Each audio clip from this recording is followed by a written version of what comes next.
कौन बदल रहा है पल पल? ये समय बदल रहा है। समय के साथ सुबह, दोपहर, शाम बदल रही है। कोई पेड़ लगाया तुमने, आज छोटा सा है, कल बड़ा हो रहा है, और बड़ा हो रहा है, और बड़ा हो रहा है, बदल रहा है। हमारी शक्ल, आज जिसको आप देख रहे हो, कल को आप वैसा ही देखोगे, आपको पता भी नहीं लगेगा कि वो कितना बदल गया। जब से आप शीशा देख रहे हो बचपन से लेके आज तक, ऐसा कोई दिन भले गया हो जिस दिन शीशा ना देखा हो, कंघी ना की हो, लेकिन देखो वो शीशा भी आपको नहीं बता पाया कि तुम कब छोटे से बड़े हुए, बड़े से बूढ़े हो गए। वो शीशे में भी तुम नहीं पहचान पाए कि तुम रोज बदल रहे हो। इतनी घनी माया है ये, इतनी खतरनाक असत्य की माया है। तो इसी को समझा रहे हैं कि जो जन्म रहा है, मर रहा है, यानी शरीर, वो असत्य है। इसलिए शरीर की पूजा करना असत्य की पूजा है, क्योंकि शरीर बदल रहा है, मर रहा है। और तीसरी चीज, जो सदा एक सा नहीं रहता, वो असत्य है। कौन एक सा नहीं रहता? ये पूरा संसार। जो भी चीज तुम्हें आंखों से दिखाई दे रही है, वो कभी एक सी रहेगी नहीं, क्योंकि ये संसार ही मायावी संसार है। यहां छोटा सा बच्चा कब बड़ा हो जाएगा आपको पता भी नहीं लगेगा। ये सब बदलने वाली चीजें असत्य हैं। अब छोटी से छोटी चीज ले लो, कोई मूर्ति ले लो, माना कोई किसी भगवान की पूजा करता है, कबीरपंथी कबीर की पूजा करते हैं, ठीक है, कबीर साहब की मूर्ति ले ली। अब वो मूर्ति जब बना रही है कंपनी या कोई आदमी बना रहा है, उसकी रोज फोटो खींचने लग जाओ। आज 1 फुट की बनाई, कल 2 फुट की, 3 फुट की, परसों 4 फुट, आगे आगे बढ़ते बढ़ते कितने सारे रूप बन गए उसके, यानी रोज बदल रहा है। अब वो जो चीज बदल रही है वो असत्य है। अब उसकी जो पूजा करेगा, असत्य की पूजा चल रही है। लेकिन कब तक ठीक है? जब तक सत्य के बारे में नहीं पता चल गया, जब तक वो ठीक है। लेकिन जिस दिन पता लग जाए कि भाई ये बदलने वाली चीज असत्य है, उस दिन हमें अर्जुन की तरह कृष्ण जी के उपदेश को ग्रहण कर लेना चाहिए।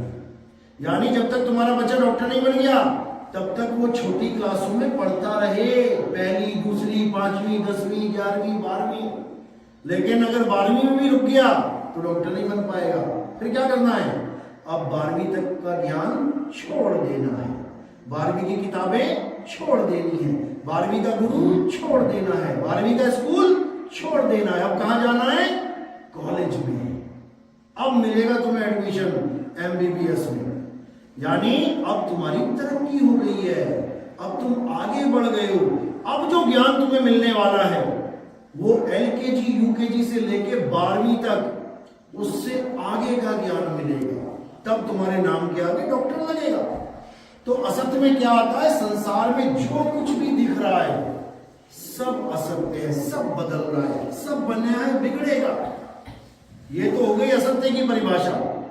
तो अब अर्जुन ने पूछा कि महाराज एक बात बताओ, मैं कहीं भी पूजा करूंगा, कहीं भी जाऊंगा, कुछ भी करूंगा, किसी को भी पूजूंगा, वो तो दिख ही रहा है ना।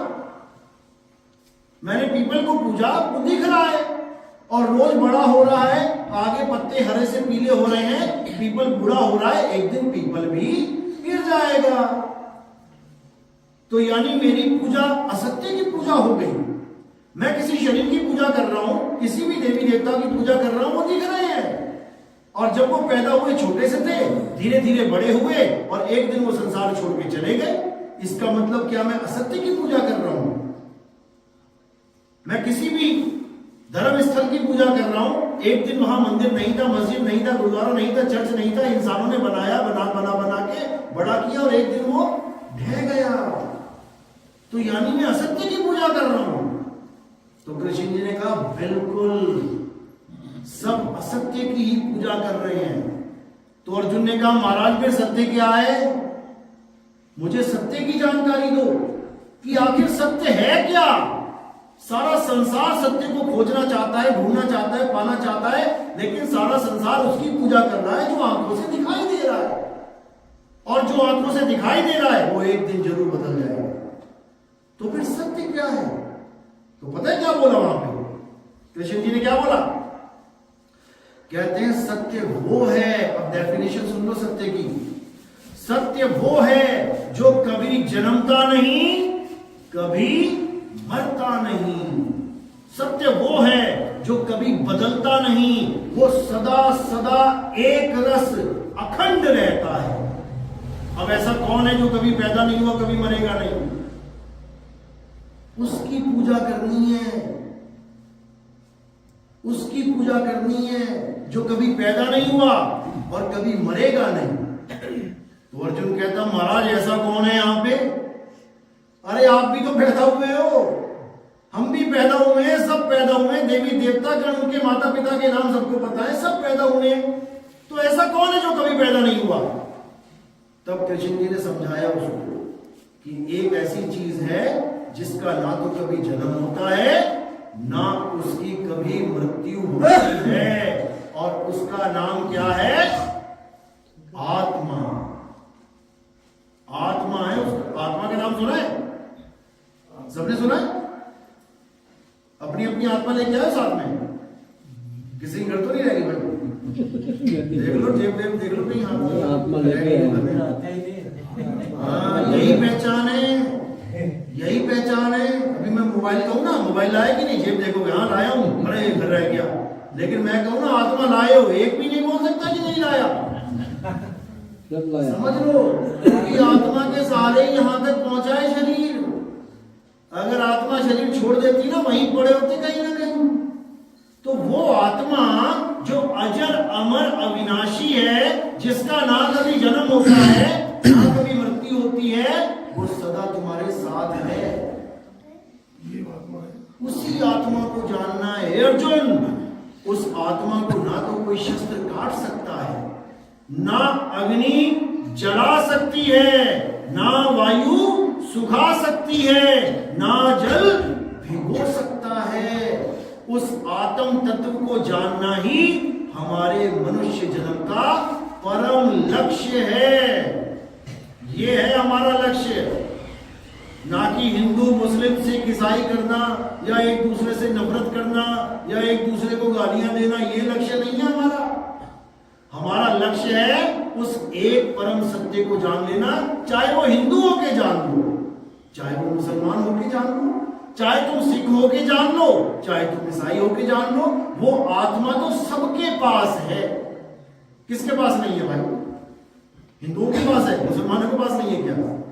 सबके पास है। वो पास होते हुए उसका हमें ज्ञान नहीं है, इसलिए हम भटक रहे हैं लक्ष्य 84 में। तो अर्जुन को यही ज्ञान समझाया गया कि नैनम छिन्नन्ति शस्त्राणि नैनम दहति पावका न चैनम क्रोधन्तापे न शोषयति मारुता।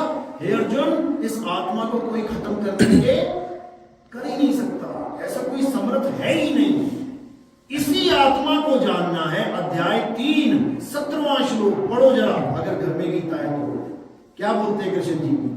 कहते हैं हे अर्जुन, जो अपनी आत्मा में रमण करता है, जो अपनी आत्मा में तृप्त है, जो अपनी आत्मा में संतुष्ट है, उसके लिए कोई धार्मिक कर्म कर्तव्य लागू ही नहीं होता। यानी जो भी उसने पढ़ाई बचपन में करी है, मंदिर गया, मस्जिद गया, गुरुद्वारे गया, चर्च गया, कहीं भी गया, उससे कोई फर्क नहीं पड़ रहा। अगर वो आत्मज्ञान में आ गया तो इसका मतलब वो सारी क्लासों को पार कर गया। अब वो किसी भी क्लास में भले ना जाए, इससे कोई फर्क नहीं पड़ता। जैसे कोई बच्चा 10वीं करके 11वीं में चला गया या 12वीं करके कॉलेज चला गया, तो कितनी बार जाएगा वो अपने पुराने वाले स्कूल में? 10वीं में या 12वीं में कितनी बार बैठेगा जाके? पूरे जीवन में एक बार भी नहीं, क्योंकि उसने पास कर लिया। तो यही आत्मज्ञान अर्जुन को समझाया गया गीता में, कुरुक्षेत्र में, और अर्जुन ने उसको भली भांति ग्रहण किया। सवाल पूछ रहा है, एक से एक सवाल पूछे उसने, ऐसे कैसे वैसे कैसे, क्योंकि हमारा मन इतना ज्यादा माया में फंसा है कि हमसे वो माया छूट नहीं रही है। मैंने सारी उम्र बरगद की पूजा करी, मैंने सारी उम्र पीपल की पूजा करी, मैंने सारी उम्र तुलसी की पूजा करी, अब कोई आत्मज्ञानी गुरु आके आपको कह दे कि आत्मा की पूजा कर, इनकी पूजा छोड़, ये कोर्स कंप्लीट हो गया, छूटेगी क्या? सारी उम्र जिसमें लगा दी, छोड़ना बहुत मुश्किल है। इसीलिए बार बार कृष्ण जी ने ये समझाया कि अगर तुम सत्य को प्राप्त करना चाहते हो, अध्याय 4 34वां श्लोक, वो कह रहे हैं अगर तुम सत्य को प्राप्त करना चाहते हो तो तुम ऐसे तत्वदर्शी संत के पास जाओ जो तुम्हें बार बार समझाए कि सत्य क्या है। उसके बाद तुम्हारा सारा भ्रम खत्म हो जाएगा, तुम्हारा प्रेम सत्य से जुड़ जाएगा। उसके बाद तुम आत्मा के ज्ञान को प्राप्त करने के लिए ललायित हो जाओगे। तब जाके समझना कि अब इस जन्म मरण से तुम्हारा छुटकारा हो जाएगा। लेकिन अगर तुमने आत्मा का ज्ञान इस जीवन में नहीं प्राप्त किया और केवल छोटी क्लासों में रहे, यानी मंदिर मस्जिद गुरुद्वारे चर्च तक ही सीमित रह गए, अपनी आत्मा को नहीं जान पाए, तो हे अर्जुन बार बार जन्म मरण में आना ही पड़ेगा, कोई बच नहीं सकता। तो अर्जुन को आत्म ज्ञान इतना समझाया कृष्ण जी ने, इतना समझाया कि आप सोच भी नहीं सकते। गीता में कितनी बार आत्मज्ञान का जिक्र आया है, लेकिन लोग आत्मज्ञान को समझ ही नहीं पा रहे। जो 7-7 दिन की भागवत कथा करते हैं वो नहीं जान पाए आत्मज्ञान क्या होता है, नाम में रहस्य छुपा है। आत्मज्ञान, आत्मज्ञान यानी किसकी पूजा करूं? क्या होता है आत्मज्ञान? किसकी पूजा करूं, किसका नाम जपूं, किसके मंदिर में घंटी बजाऊं, किसकी नमाज पढ़ूं, किसकी पूजा करूं, अर्चना करूं? आत्मज्ञान जिस दिन इस शब्द का मतलब समझ में आ गया, कहानी सुलझ जाएगी, ये पहेली सुलझ जाएगी। जैसे आत्म कथा, किसी ने आपको कहा भैया अपनी आत्म कथा लिखो, तो किसकी कथा लिखोगे? महात्मा गांधी की या जवाहरलाल नेहरू की? किसकी लिखोगे? अपनी। आत्म कथा यानी अपनी कथा। आत्महत्या, इसका क्या मतलब है? किसी और को गोली मार देना, किसी और को जहर गिरा देना। आत्महत्या का मतलब है अपने शरीर की हत्या करना। आत्मरक्षा यानी अपनी रक्षा करना। आत्मनिर्भर यानी खुद पे निर्भर। आत्म कल्याण यानी अपना कल्याण। इसी प्रकार आत्म ज्ञान यानी अपना ज्ञान। हमें यह समझ आ जाए कि मैं कौन हूं, क्या मैं ये शरीर हूं? अगर मैं ये शरीर हूं तो थोड़े दिनों में मरने वाला हूं। फिर हम क्यों गा रहे हैं ईश्वर अंश जीव अविनाशी? फिर क्यों बोल रहे हैं अविनाशी? हाँ बढ़िया। अगर मैं पैदा होता हूं और मर जाता हूं तो मैं अविनाशी कहां रहा? क्यों? क्योंकि हम समझ ही नहीं पा रहे कि हम हैं कौन। केवल गा रहे हैं ईश्वर अंश जीव अविनाशी, समझ नहीं रहे कि मैं अविनाशी हूं, मैं ये शरीर नहीं हूं। ये शरीर तो 5 तत्व का पुतला है। कौन कौन से 5 तत्व? सबसे ऊपर आसमान, नीचे वायु, उससे नीचे अग्नि, उससे नीचे धरती, उससे नीचे पानी।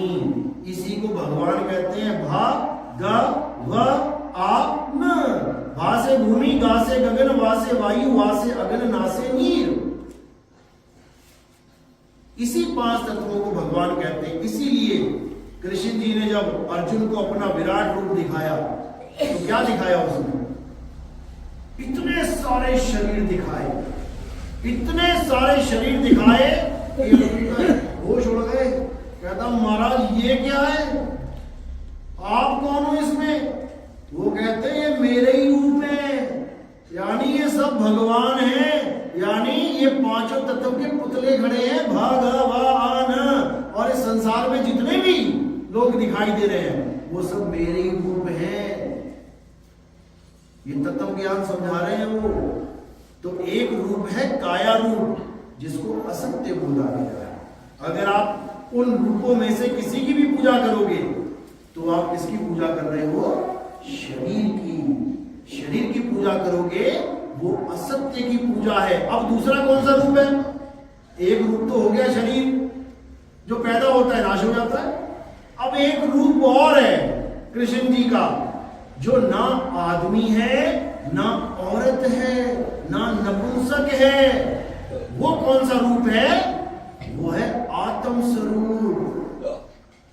वो है आत्म स्वरूप जिसको तीर नहीं लग सकता, जिसको अग्नि नहीं जला सकती, जिसको वायु नहीं सुखा सकती। और जो काया रूपी शरीर है, काया वाला रूप है, असत्य रूप है, उसके तीर भी लग जाएगा। लगा कि नहीं लगा? पैर में तीर लग गया ना, तो जिसके तीर लग गया क्या उसकी पूजा करने के लिए बोला गया था? जिसके तीर लग गया उसकी पूजा तो नहीं बोला। क्या बोला? नैनम छिन्दन्ति शस्त्राणि। उसकी पूजा करना है जिसको शस्त्र छेड़ नहीं सकता। यह है गुप्त ज्ञान, तत्व ज्ञान। एक वो ज्ञान है जो वृंदावन वाले सुना रहे हैं। राधे राधे जप लो, हरे राम कर लो, हरे कृष्ण हरे। क्यों भाई? 10 अवतार हैं, केवल हरे राम हरे कृष्ण ही क्यों करूं? केवल 2 ही अवतार का नाम क्यों जपूं? वामन अवतार भी है, नरसिंह अवतार भी है, कुरुम अवतार भी है, मत्स्य अवतार भी है, वराह अवतार भी है। बाकियों को क्या करूं मैं? बाकियों को छोड़ दूं? बस इसी को समझना है। अगर वो रूप है तो ये भी है। फिर वो क्या कहते हैं? नहीं नहीं वो कला संपूर्ण है। अच्छा 2 लोग संपूर्ण है, फिर तो कहते हैं नहीं हम ऊंची वाली का पूजा करते हैं। ऊंची वाली में तो एक ही ऊंचा होगा ना। राम जी 12 कला संपूर्ण है, कृष्ण जी 16 कला संपूर्ण। तो केवल 16 वाले पे आ जाओ, फिर 12 की क्यों कर रहे हो?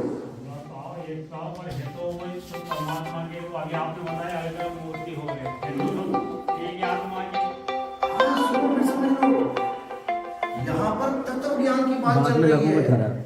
तत्व एक है सत्य और असत्य अनेक है।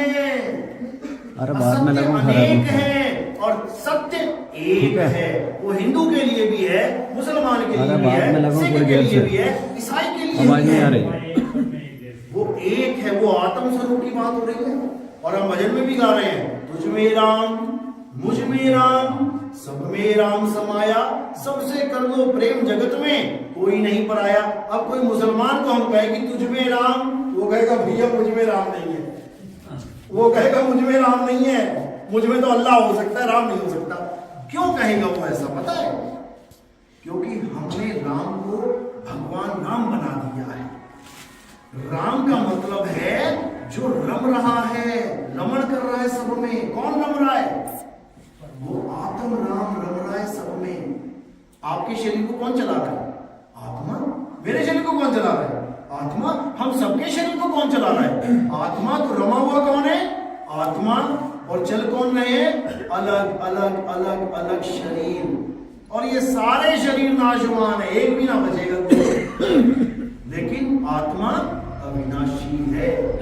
अब उस राम को अगर हम कहें कि आत्म राम, तुझ में आत्म राम, मुझ में आत्म राम, सब में आत्म राम समाया। मुल्ला जी को बुला लिया, आ जाओ जी। आपके अंदर आत्मा है क्या? कभी मना करेगा क्या? कभी मना नहीं करेगा। क्यों? क्योंकि ये तत्व ज्ञान है। तत्व ज्ञान में राम का मतलब भगवान राम नहीं है। तत्व ज्ञान में राम का मतलब है जो रम रहा है सब में, जो सब में रम रहा है। हिंदू में भी, मुसलमान में भी, सिख में भी, ईसाई में भी। भगवान राम तो केवल त्रेता में आए। अगर त्रेता युग ही ना आता, होता ही ना, केवल 3 युग होते, सतयुग, द्वापर, कलयुग। बताओ राम जी का नाम कहां से आता? कहां से आते राम जी? आते ही नहीं। जब त्रेता युग नहीं तो राम जी नहीं, फिर किसकी पूजा करते? कृष्ण जी की। चलो द्वापर भी ना आता, और बताओ केवल सतयुग और केवल कलयुग। अब क्या करते? अब हरे राम हरे कृष्ण का मंत्र ही ना होता।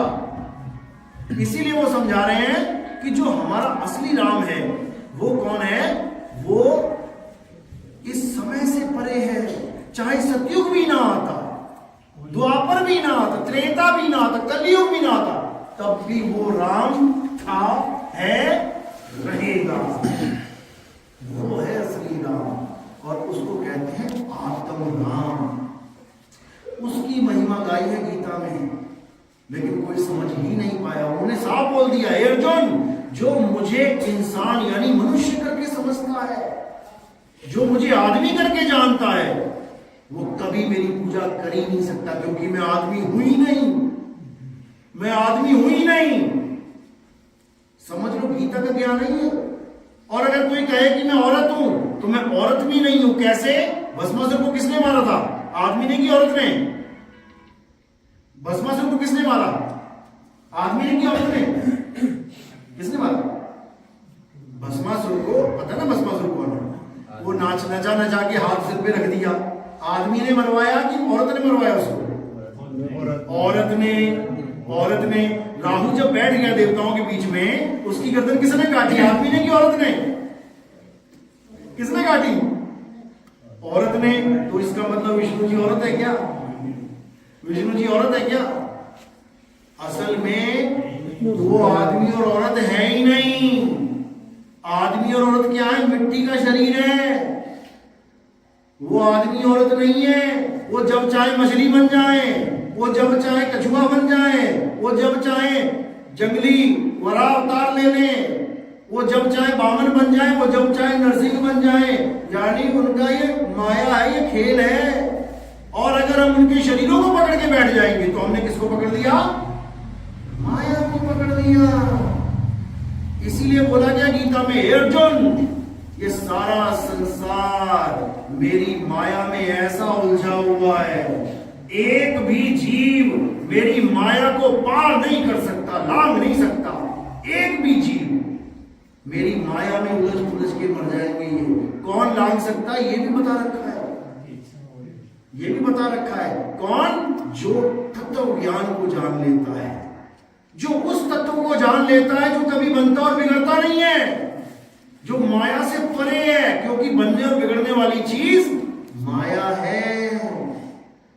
तो जो उस साधना को प्राप्त कर लेता है, जो उस तत्व को प्राप्त कर लेता है जो बनने और बिगड़ने से परे है, हे अर्जुन, वो मेरी इस त्रिगुणी माया को सहज ही लांघ जाता है।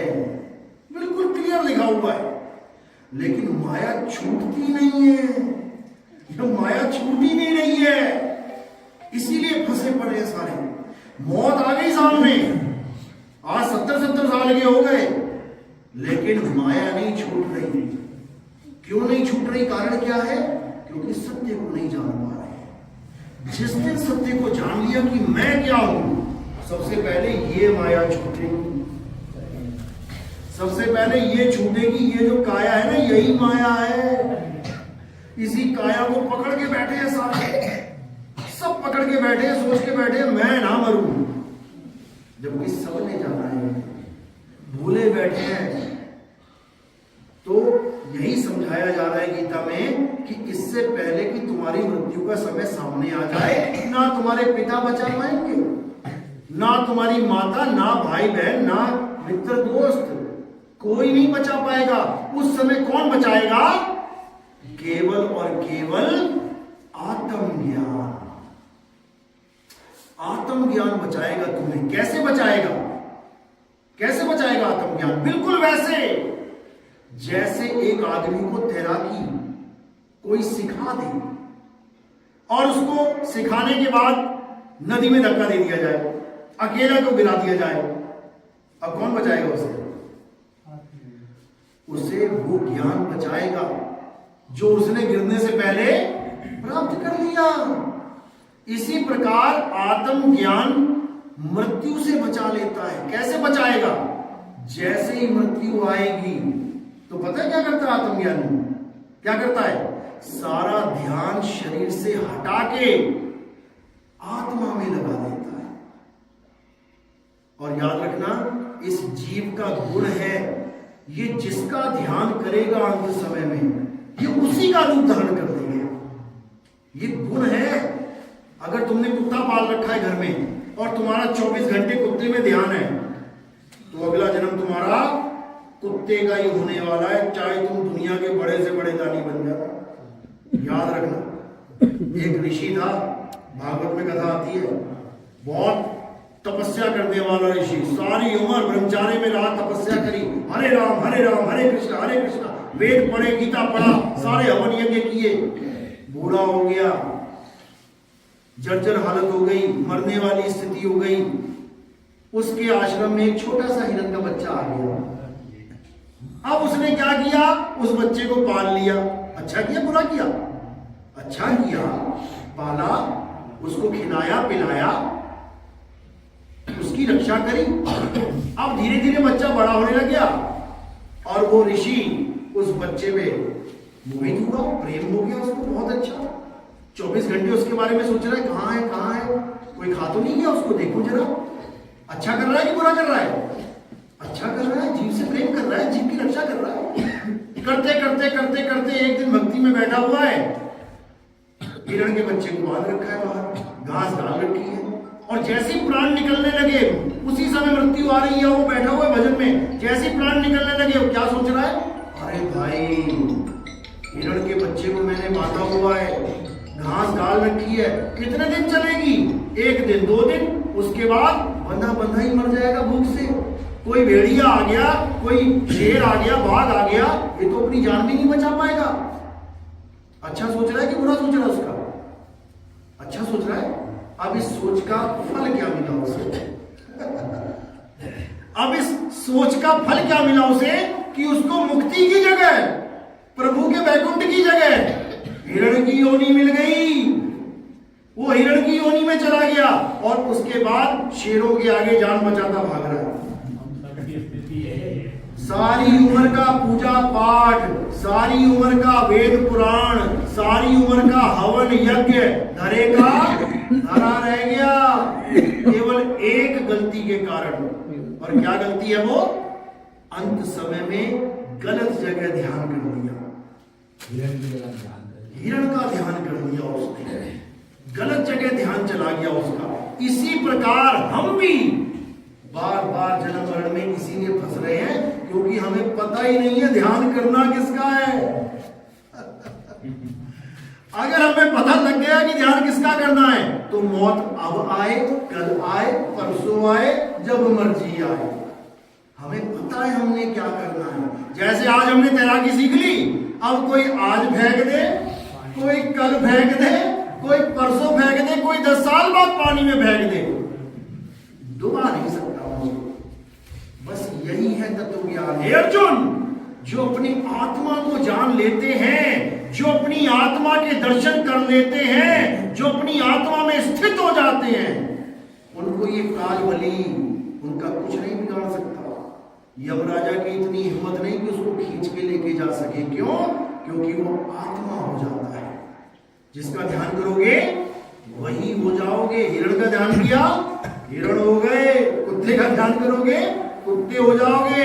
भैंस का ध्यान करोगे, भैंस बनना पड़ेगा। भागवत की कथा चल रही है और बैठे हुए लोग अब याद आ रहे, भैंस का टाइम हो गया दूध निकालने का। वो भैंस याद आ रही है, इधर भगवान याद करवा रहे हैं महात्मा जी, उसको भैंस याद आ रही है। अगर उसी वक्त हार्ट अटैक आ गया ना भाई, तो भैंस बन के घूमेगा। यही सत्य है। इसी को कबीर साहब कह रहे हैं, अरे जहां आशा तहां वासा होई, और वाक को रोक सके ना कोई।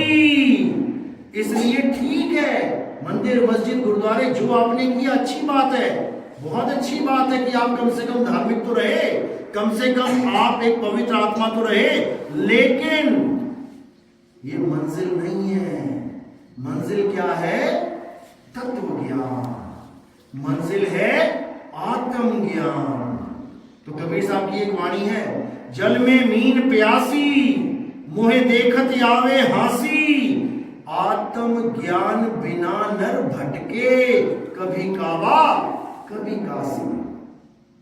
वो कह रहे हैं कि जब तक तुम्हें आत्म ज्ञान नहीं हो गया, यानी तुम्हें ये नहीं समझ में आ गया कि मैं कौन हूं, तब तक तुम्हें परमात्मा का ABCD नहीं पता लग सकता। इतना जबरदस्त ज्ञान है ये आत्मज्ञान, लेकिन किसी को पता नहीं है। इसलिए सारा जन्म इसी माया में घुसा और सोचते हैं मौत तो दूसरों के लिए है, मेरे लिए थोड़ी नहीं है। भैया सबकी आनी है।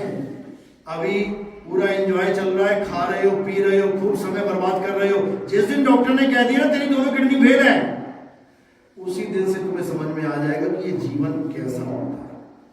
जब हॉस्पिटल के चक्कर लगाने लग जाओगे ना, तब तुम्हें समझ में आ जाएगा कि ये काया का क्या खेल है। अभी तो लग रहा है मजे लेने के लिए मिली है, अरे खूब खाओ पियो दारू, खूब बकरे पाड़ो, जबकि ऐसा नहीं है।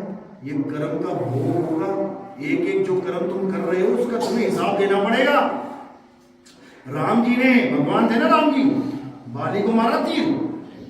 बाली ने मरते मरते क्या बोला कि जैसे तूने मुझे मारा है वैसे मैं एक दिन तुझे मारूंगा। क्यों?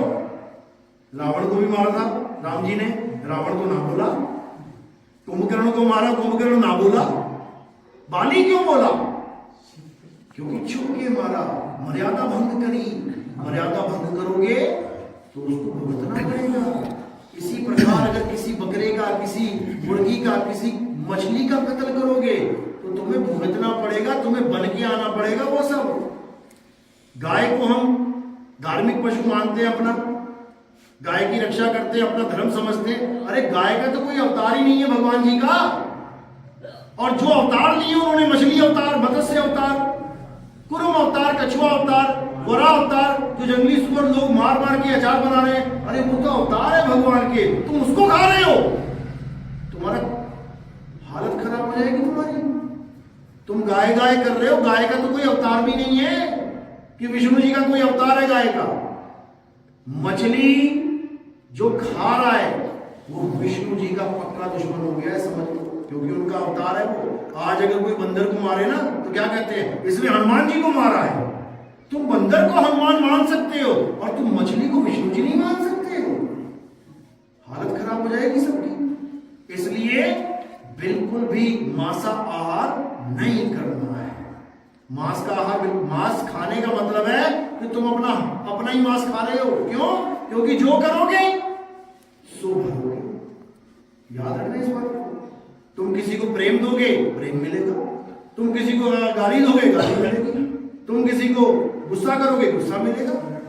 क्योंकि ये प्रकृति तुम्हें वही देती है जो तुम प्रकृति को देते हो। इसलिए अपना दिनचर्या भी अच्छी रखो, अपना मन भी शुद्ध रखो, तन भी शुद्ध रखो और तत्व ज्ञान को प्राप्त करो। हमारे सत्संग YouTube चैनल पे आते हैं, आप YouTube पे सर्च करेंगे नितिन दास के सत्संग, बस इतना लिखोगे, सत्संग आ जाएंगे। दिन रात जब समय लगे जरूर सुनना, तत्व ज्ञान को जरूर समझ लेना, क्योंकि ये आखिरी जन्म है इंसान का। इसके बाद इंसान जन्म नहीं मिलेगा, 1,84 भुगतना पड़ेगा, उसके बाद मिलेगा एक बार। अच्छे से समझ लो, ये आखिरी मौका है। और समझ लो कि एक एवरेज लगा लो कि 65 साल 60 साल एक इंसान की एवरेज भारत में। 70 मान लो, चलो और बड़ा कर दिया, अब 70 में लगा लो अपनी उम्र कि कितने रह गए हैं। उल्टा कैलेंडर कर देना, अब आगे बढ़ने की नहीं, पीछे जाने की जरूरत है। अब एक साल मत गिनना, अब 365 दिन गिनना, फिर 365, 64, 63, 62, तुम्हें खुद समझ में आ जाएगा कहानी कहाँ खत्म होने वाली है। उससे पहले तैरना सीख लेना। मरने से पहले कृष्ण जी के द्वारा जो ज्ञान, तत्व ज्ञान दिया है उसको जान लेना। आखिरी मौका है, ये फिर नहीं मिलेगा। फिर तो 1,84 में जाना पड़ेगा। कीड़े मकोड़े, हाथी घोड़ा बिल्ला, पता नहीं क्या क्या बनना पड़ेगा। हालत खराब हो जाएगी। अभी तो प्यास लगती है, टूटी मरोड़ी 2 लीटर का कैन भरा पी गए।